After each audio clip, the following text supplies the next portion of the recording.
ఒక తల్లి సంతానమైన మనలాగా ఉండగలరా? ఒకరు కాదు మనమిద్దరంటే ఎవరైనా నమ్మగలరా? నువ్వు పెంచిన పిల్ల పాపలకు కన్న తండ్రినైనా ప్రేమ పంచిన తీరులోననే నిన్ను మించగలనా?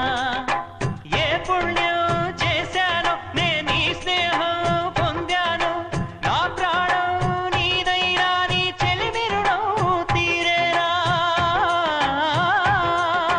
నీకు సేవ చేసేందుకైనా మరు జన్మ కోరుకోనా? స్నేహానికి చలికాడా, దోస్తీకి సరిజోడా, ఏళ్ళెదిగిన పసివాడా, ఎన్నటికీ నిన్ను వీడా? నీసమున్న నేస్తమా నీకు రోషమెక్కువా, రోషమున్న నేస్తమా నీకు కోపం